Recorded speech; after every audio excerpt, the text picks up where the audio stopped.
The first strike of the whip didn't just tear Oberon's skin, it tore the very fabric of his magic. Without his glamour to shield him, each lash felt like liquid fire being poured into his veins. He was dragged from the cellar and thrown into a wooden cage in the center of the village square. His golden hair matted with dirt and his regal robes reduced to blood-stained rags. The sun, once his greatest ally, now beat down on him like an accusing eye. "Demon!" a woman shrieked, hurling a jagged stone that cut his brow. "You bewitched our sons. You put a spell on our fields." Oberon clung to the wooden bars. His fingers blistered from the traces of iron nails embedded in the wood. He searched the crowd, his heart hammering against his ribs like a trapped bird. Then he saw her. Alara stood at the edge of the mob, her face a mask of silent horror. She made a move toward the cage, a loaf of bread hidden in her shawl, but the village elders grabbed her arms, pinning her back. "Choose, girl," the mayor bellowed, pointing a trembling finger at the caged prince. "Do you stand with this monster, or do you stand with your people? If you take one step toward him, you are dead to us all." The silence that followed was sharper than any blade. Oberon looked at Alara, seeing the tears streaming down her face, and he saw the torches being lit by the men behind her. If she spoke for him, they would burn her house with her inside it. He knew the fickle, terrifying nature of human fear. It was a fire that consumed everything in its path. With a final, agonizing effort, Oberon straightened his back. He forced a cold, cruel laugh to bubble up from his throat, a sound that echoed with the arrogance of the high Fae. "Keep your bread, human girl," he spat, his voice loud enough for the entire square to hear. "Did you truly think a prince of the sun cared for a creature of the dirt? You were a dull toy, a way to pass a boring afternoon. My magic did the talking, and you were too weak to resist." Alara flinched as if he had struck her. The hope in her eyes died, replaced by a devastating, hollow void. Oberon turned away, his heart shattering into 1,000 jagged pieces. He had saved her life once with magic. Now, he had to save it with a lie that would make her hate him forever. As the villagers cheered his confession, and the first stone of the evening struck his temple, Oberon welcomed the darkness. He was alone, he was hated, and for the first time in his immortal life, he was truly a hero. The air in the square didn't just turn cold, it turned lethal. As the sun dipped below the horizon, a sudden, unnatural frost began to crawl across the wooden bars of Oberon's cage. The villagers, who had been jeering only moments before, fell into a terrified silence as their breath began to plume in thick white clouds. The torches they held sputtered and died, suffocated by an icy wind that smelled of dead violets and ancient, frozen earth. If Oberon and Lara's journey touched your heart, don't let their story end here. Every like and subscription is a spark of light that helps this channel grow and allows me to bring more legends to life. Subscribe and hit the bell to join our village and witness the next chapter of the Fae Chronicles. From the shadows of the village well, a figure materialized. He moved with a predatory grace that made Oberon's blood run cold. It was Malphas, the Prince of Winter. He was draped in furs the color of a storm cloud, his skin so pale it glowed like moonlight on snow. He ignored the shivering mortals, walking straight to the cage and gripping the bars with hands that didn't flinch at the iron. "How the mighty have stumbled," Malphas whispered, his voice sounding like ice cracking on a lake. "The Sun Prince, sitting in a box like a common hound. Is this the human depth you found so intoxicating, Oberon?" Oberon struggled to sit up, his movements stiff and painful. "Leave them be, Malphas. This is between us." Malphas let out a chilling laugh, his eyes darting toward the shadows where Alara stood, huddled and shivering. "Is it? You surrendered your divinity for these insects. You lied to save that girl's soul, but look at her. She looks at you with a heart full of glass. Why suffer for those who would burn you?" The Winter Prince leaned in closer, his freezing aura causing the wood of the cage to groan and crack. "Give me the girl. Let me take her to the silent glade, and I will shatter these chains. I will turn this village into a monument of ice, and you can return to the Seelie court as a king, not a martyr."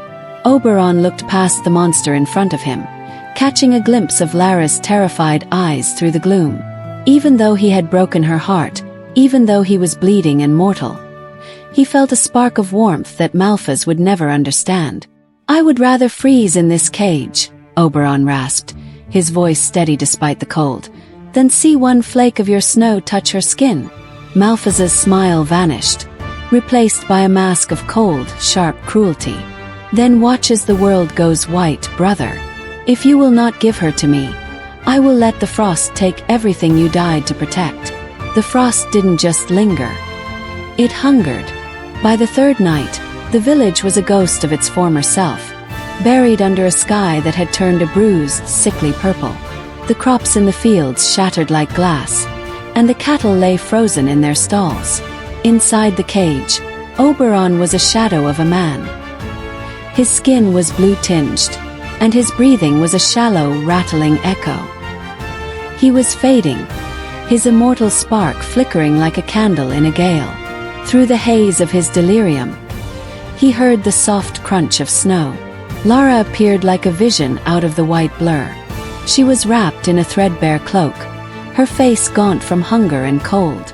In her hand, she held the heavy iron key she had stolen from the blacksmith's belt. "Why?" she whispered, her voice trembling as she knelt by the lock.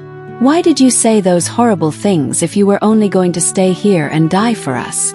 Oberon pressed his forehead against the frosted bars. "Because you had to live," he rasped, his eyes fluttering open to meet hers.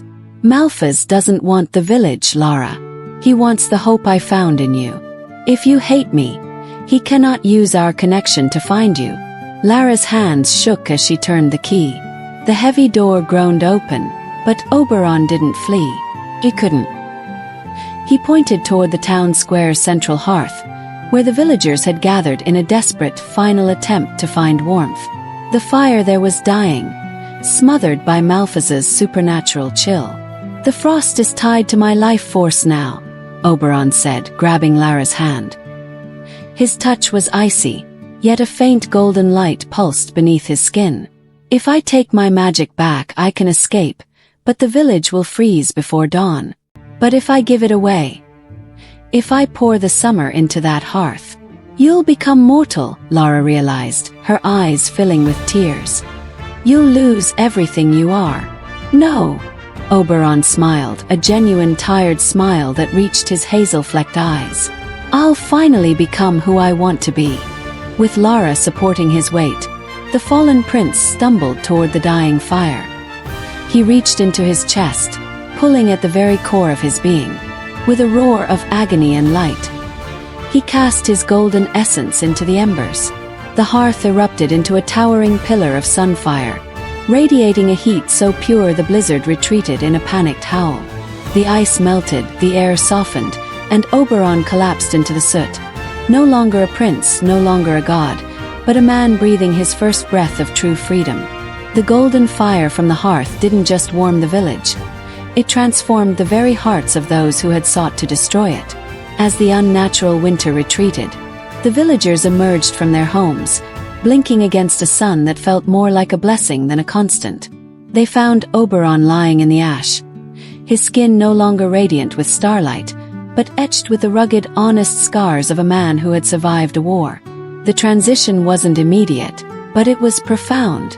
The blacksmith, who had once swung a fist at Oberon's jaw, was the first to step forward. He didn't carry iron this time. He carried a heavy woolen coat. Without a word, he draped it over the fallen prince's shoulders, his rough hands lingering for a moment in a silent plea for forgiveness. One by one, the people of the village brought what little they had: a bowl of warm broth, a flask of cider, a hand placed firmly on a shoulder. They no longer saw a demon or a plaything of the gods. They saw the man who had traded eternity for their children's lives. In the months that followed, Oberon became the heartbeat of the village.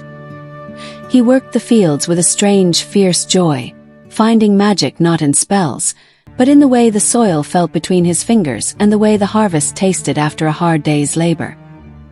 He was the one they turned to for counsel, the man whose hazel eyes held the wisdom of centuries and the humility of a mortal soul. He was the most loved man in the valley, a king who had finally found a kingdom worth ruling.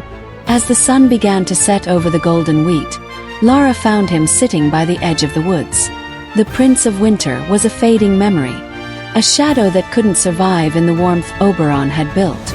She sat beside him, leaning her head on his shoulder. He didn't glow and he couldn't command the vines to grow, but when he took her hand, his pulse was steady and strong. "Do you miss the sky?" she asked softly.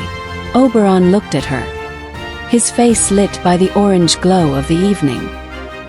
He pressed a kiss to her temple, feeling the simple, beautiful heat of her skin. "I'm looking at it," he whispered. The Fae Prince was gone, but the man had finally come home.